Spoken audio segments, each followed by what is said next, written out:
There's something powerful about making it this far. Not because it was easy, but because it wasn't.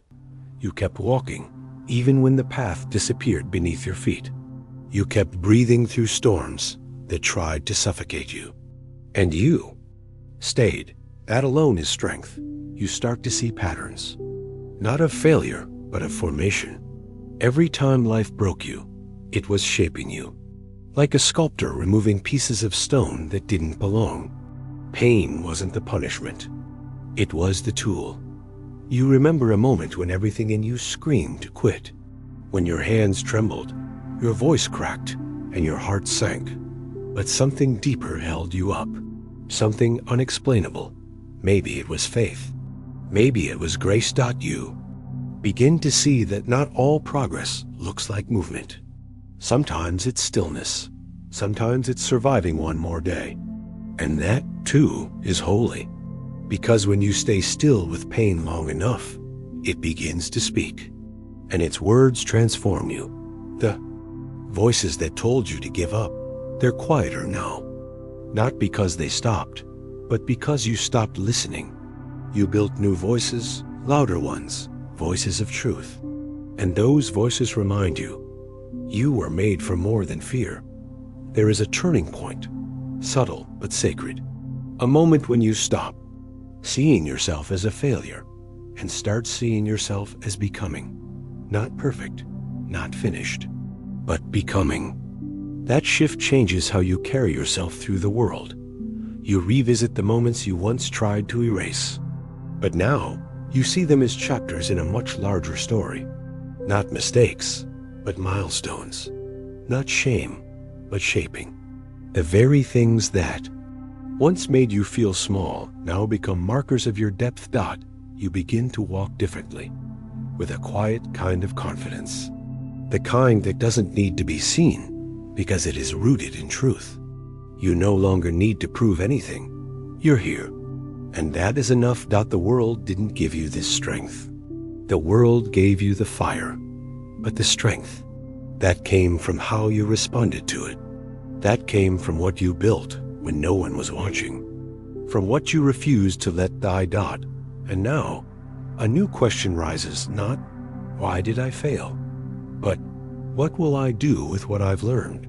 Because now, you have something more valuable than perfection. You have wisdom. You have endurance. You have a story that can light the way for others.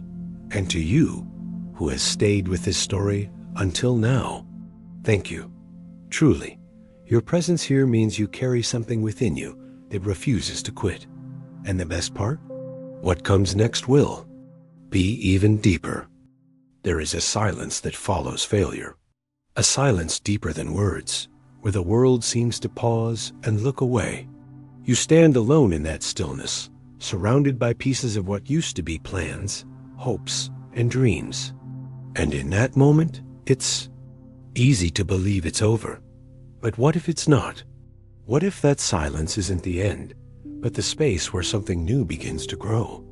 Sometimes, when you fall, it's not because you're weak. It's because something greater is being revealed through your weakness. The fall strips away the illusions.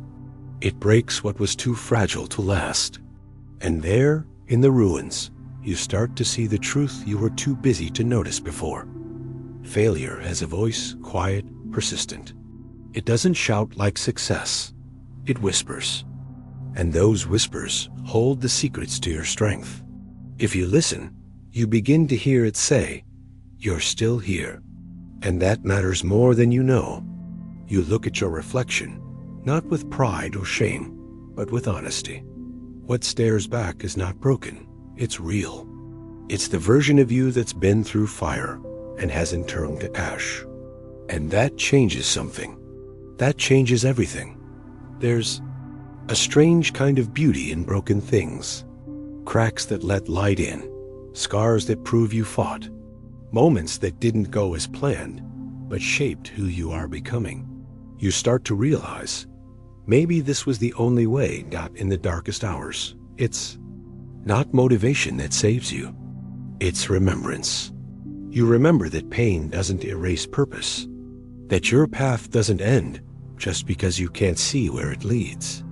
You remember who you were before the fear and who you still are beneath it all. You stop asking why. You failed and start asking what it taught you. You begin to treat each fall not as a verdict, but as a classroom. You gather what you've learned, and you rise slower this time, but steadier. As you walk forward, you carry more than regret. You carry wisdom, a kind that doesn't come from books, but from bruises. A kind that can only be earned in the quiet suffering no one else sees. And slowly, the idea of success begins to change. It's no longer about applause or arrival. It becomes about persistence, about staying in the game when it's easier to walk away, about believing that this step, this very one, is not just movement, but meaning. Before we continue, take a moment. What have you seen in this story so far that reflects your own journey? Let it settle. You begin to understand that strength isn't loud. It doesn't always roar. Sometimes, strength is simply choosing not to break, even when everything inside you feels fractured. It's showing up again and again, even when no one sees. There's a lesson hidden in every disappointment, but you have to sit still long enough to receive it. No rushing. No pretending it doesn't hurt. Just honesty. That's where healing begins, when truth is allowed to breathe.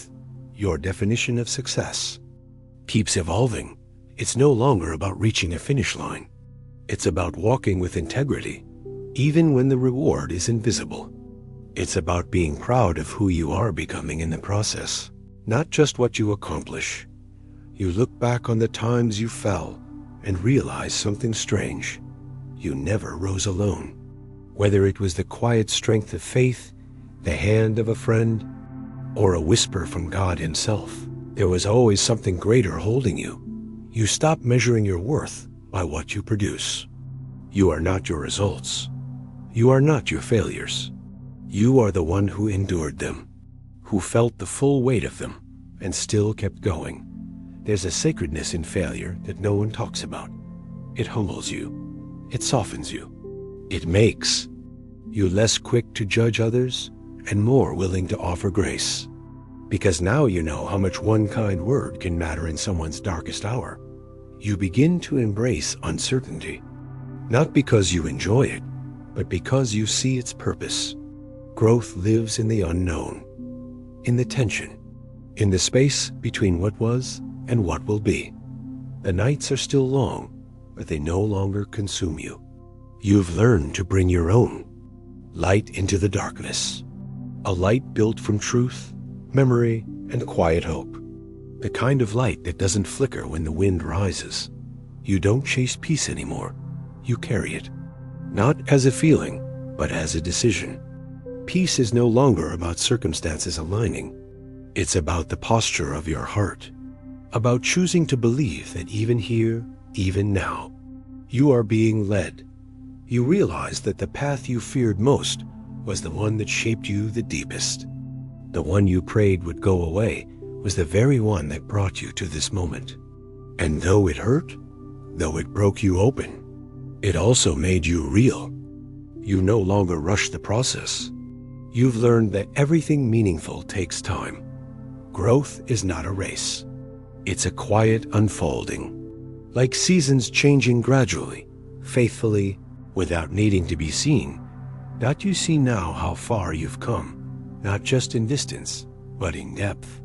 The things that once shattered you no longer hold the same power. You are becoming whole, not because life got easier, but because you got stronger. That you begin to value presence over perfection. You'd rather be here, fully here, than lost chasing. What's next? The future can wait. This moment is where life happens, and you refuse to miss it anymore. You've started praying differently. Not always for outcomes, but for understanding. For peace when answers don't come. For clarity when the road ahead is still hidden. And somehow, those prayers feel more honest, not the things you once called delays, you now recognize as protection. Some doors didn't open because they weren't meant for you.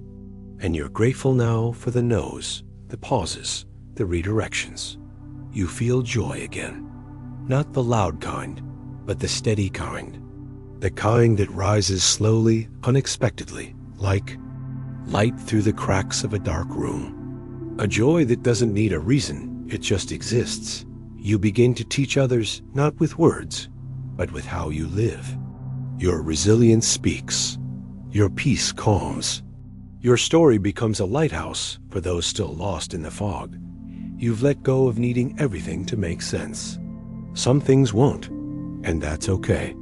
You've made peace with mystery, with not having all the answers. You trust the process, even when it's silent. Your scars are no longer something to hide. They've become your testimony.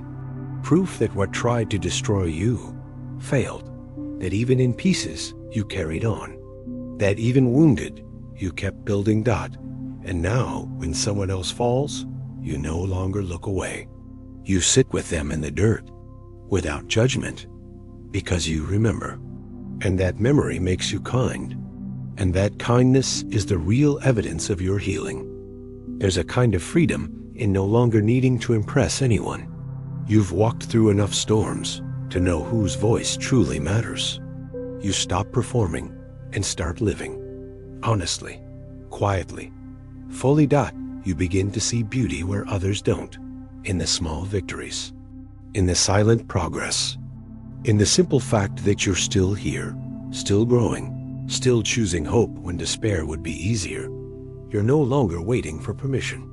You understand now that your journey is yours alone. You don't need approval to heal. You don't need applause to begin again. You only need the courage to keep walking. Failure no longer frightens you. You've been through it enough times to know it doesn't define you. It refines you. Each fall has carved away the fear. What's left is a version of you that is unshakable. You find comfort in solitude, not loneliness, but solitude. A sacred space where you reconnect with your soul, where the noise of the world fades and truth becomes audible again. You've stopped blaming yourself for not knowing better back then. You forgive the person you were because you finally see they were doing the best they could with the wisdom they had. And that's enough. Gratitude begins to rise, not just for the good things, but for the broken ones too. For the losses that cleared your path, for the pain that made you gentler, for the silence that helped you listen. You understand now that success is not a destination, it's a rhythm, a way of showing up day after day, even when it's boring, even when no one notices. Especially then, you've learned that healing isn't linear. It doesn't happen all at once. It comes in waves. And some days it looks like falling again. But you rise faster now, with more grace, with more compassion for yourself. And perhaps, most importantly, you no longer fear starting over, because you know that with every ending comes a sacred beginning, a chance to build again, not from nothing, but from experience, from wisdom, from depth.